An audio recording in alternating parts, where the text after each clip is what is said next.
yoki 5 klipoga nimaga baribir sigin past chiqadi deb yurgan odamlar sagininga xato bo'ladi. Bunaqa ishlatib bo'lmaydi sigida. His qilib aytmayman, aynan o'sha kitoblardan va kars professorlaridan kelib chiqqan holda. Assalomu alaykum do'stlar. Xo'p, hozir biz sizlar bilan so'zsilchani o'tdik. Endi yana bitta narsa bor, bu monoche. Monoche va kuoche degan narsa bor. So'zsilcha aytgan bo'lsak, sizlar bilan qo'shimchalaydi. O'sha gapni oxirida qanaqa tugashi. Olaylik, og'zakida biza kayo desak, sigida yozganda kanda deb yozar ekanmiz. Shunga o'xshab so'zlar ham bor do'stlar. So'zlar bor, ularni ishlatib bo'lmaydi sigida. Sababi ular og'zakida ishlatiladigan so'zlar. Mana eslab olishingiz uchun misol keltiraman.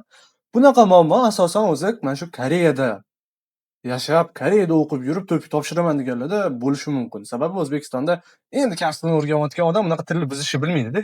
Tilni o'zini bilmagani uchun. Koreyada o'sha gaplashib o'rganib ketgan bo'ladi. Misol uchun mana biz ko'p aytamiz, mol, monga, kindi, alba, chom, igon, kirom, igo, mana bunga o'xshagan so'zlar bu og'zaki so'zlar. Bularni o'zi menimcha hamma bilsa kerak. Kelin shundan boshlab olamiz. Demak, qaranglar. Mo'sil bo'ladi, to'g'rimi? Monga emas, moshi bo'ladi aslida. Sigida yozganimizda. Kindi emas, kironde. Kirom emas, kiromyon yoki kirottamyon desa yana ham yaxshi bo'ladi. To'g'ri bo'ladi. Alba emas, aribayti. Chom emas, chogim. Igon emas, igosin. Igo emas, igoshi bo'ladi, to'g'rimi? Mana shunga o'xshagan so'zlar borki, ularni sigida ishlatsa bo'lmaydi. Ya'ni sigida boshqacha haqiqiy variantini ishlatish kerak, to'liq variant ishlatish kerak. Hozir birinchi bo'lib sizlar bilan kelinglar bitta kviz qilamiz-da. Ya'ni men shuni savol berib ketaman. Haqqoniy ravishda o'zingizga varo olingda, 7 ta dona bo'ladi o'zi. 7 tasini ham tanlab keting, qaysi birini siz tanladingiz. Keyin biz siz bilan tekshirib, nimaga to'g'ri, nimaga xato, nimaga buni ishlatish kerakligi haqida gaplashamiz. Xo'p, ketdi. Demak, nanin yoki chonin. Mana bunaqa qilasizlar. Bu yerda faqat bittasini tanlash shart emas. Xohlasanglar ikkalasini tanlanglar, xohlasanglar ikkalasini ham xato deb hisoblanglar. Savol quyidagicha. Sigida ishlatsa bo'ladimi? Monoche. Ya'ni monoche aynan o'sha sigida ishlatiladigan til. Kungbu hamiro yoki kungbu hanika. Xohlasangiz ikkalasini. Kireso, taraso, kiromiro. 3 ta so'z mana. Qaysi birini ishlatsa bo'ladi, qaysi birini ishlatsa bo'lmaydi va nimaga? Nimagaligi mayli, bilasizmi yo'qmi shuni? Keyin tangshin yorobun uri. Qaysi birini ishlatsak bo'ladi, qaysi birini ishlatsak bo'lmaydi. Sigida. 친구 와 대화해요. 친구랑 대화해요. 친구하고 대화해요. qaysi birini ishlatsak bo'ladi, qaysi birini ishlatsak bo'lmaydi. 한때에게 va 사귀는 게 어렵다, 사귀는 것이 어렵다. Qaysi biri to'g'ri, qaysi biri xato yoki ikkalasini ham ishlatsa bo'ladimi? Demak, qilib bo'lgan bo'lsangiz, keling endi tekshirishni boshlaymiz. Shuni o'zidan boshlaydigan bo'lsak, bu menimcha hammaga tushunarli, ma'lum. Sagininga xato bo'ladi. Bunaqa ishlatib bo'lmaydi sigida. Ge demaymiz biz, goshi deymiz doim. Saginim goshi yoribda bo'ladi. To'liq yozamiz. Okay. To'g'ri qilgan bo'lsangiz +1 yozib qo'yingizga. Xo'p, nanin chonin. Dugu. Da do'stlar, chonin ishlatilmaydi sigida. Siz o'ylaysizki, sigida hurmat shakli kerak. Yo'q, men sizga aytaman, kerak emas. Men ham qattan havodan qarab aytmayman. His qilib aytmayman. Aynan o'sha kitoblardan va kars professorlaridan kelib chiqqan holda. Koreya o'sha matchum popiga qaragan holda aytaman men sizlarga nanin bo'ladi. Adashmanglar, hech qachon sigida nanin deymiz, chonin emas. Bu sizni yana o'sha ball yo'qotishingizga olib keladigan bir omil. Kungbu hamiro, kungbu hanika. Kungbu hamiro desak bo'ladi, lekin kungbu hanika sigida ishlatilmaydi deb yoziladi. Ichigiro kit. Sigi ichigiro kit degan Kishintakkyo'dagi professor chiqargan kitobda. Davom etamiz. Kireso ishlatilmaydi. Taraso ishlatamiz. Kiromiro ishlatamiz. Bu asosan qaysi holatlarda? Men bu ilkidagi tekstlarni o'qiganingizda ham, agarda siz ilki yechayotgan bo'lsangiz, o'sha yerda ham ko'rib ketasiz bu narsani. Ya'ni u yerda bor. Tekst o'qiganingizda oxirida taraso deydi.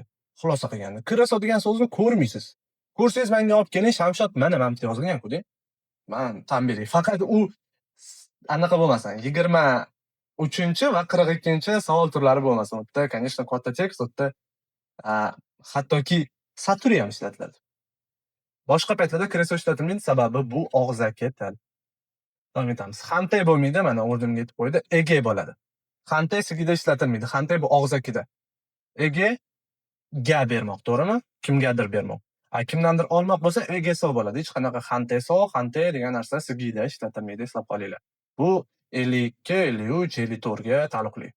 Bu 52 da nima mustasnolar bo'lishi mumkin. 54 ga lekin aniq. Davom etamiz. 친구와 대화해요. 친구랑 대화해요. 친구하고 대화해요. demak, ko'rasizlar, 친구하고 xato ekan. 친구와 대화해요. to'g'ri variant. 친구랑 대화해요. nima bo'ladi? Siz biladimi? Bo'lmaydi do'stlar. Biz sigida faqat va qua ishlatar ekanmiz, eslab qolinglar. Rang, irang, hago degan narsalar ishlatilmaydi. Bu ham sizni ball yo'qotishingizga olib keladi. Qarang, naborot yaxshi. Aniq bir chegaralangan grammatikalar bor, aniq bir chegaralangan so'zlar bor, o'shani yodlab, o'shani mustahkamlasak bo'ldi. Mana bularni bu degani. Qanaqa qo'shilishini ham bilish katta ob-havo qilmaydi, ya'ni katta narsani hal qilib bermaydi sizga, sababi siz bilishingiz kerak bo'lgan narsa sigida ball yo'qotmaslik uchun mana bu narsani bilsangiz bo'ldi. Bular qanaqa qo'shilishi, sababi bu ishlatilmaydi umuman ikkalasi. 당신 여러분 va uri. Nima bo'laysiz? Qaysi birini ishlatsa bo'ladi? Unimi buni? Do'stlar, faqat urini ishlatamiz. 당신 여러분 degan narsa sigida ishlatilmaydi. Va shu yerda juda o'rinli savol keladi. Nimaga ishlatilmaydi? Unda men qanaqa qilib anaqani aytsam bo'ladi. Tasavvur qilib ko'ring, siz yo'lda ketayotganingizda 5000 pul topib oldingiz. Qanchalik xursand bo'lar edingiz? deb yozmoqchi bo'lsam sigida qanaqa qilib yozaman degan narsa bo'lishi mumkin, to'g'rimi? Bu narsaga aynan mana shunaqa nimaga aynan 당신 여러분 emas, uri, cho'nin, sensiz emas, biz, men ishlatilishi haqida bizni 54-sigiga bag'ishlangan kursimda ko'rib chiqqanman. Tushuntirilgan. O'sha kursni agar siz 54 zo'r yozmoqchi bo'lsangiz, bemalol o'sha kursni xarid qilsangiz bo'ladi.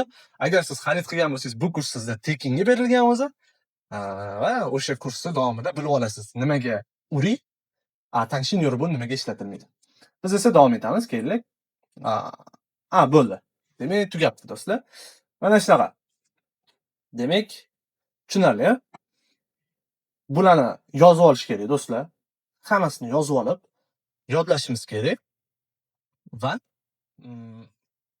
maksimum shularni ishlatishga harakat qilishimiz kerak. Bularni emas, mana bu mol, monga bularni emasda, mana bu variantlarni ishlatishga harakat qilishimiz kerak. Agar biz shunaqa qilsak, biz krasavchik bo'lar ekanmiz.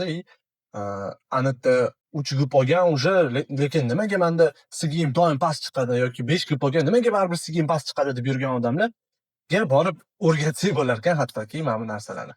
Shunaqa, keyingi darsda ko'rishguncha.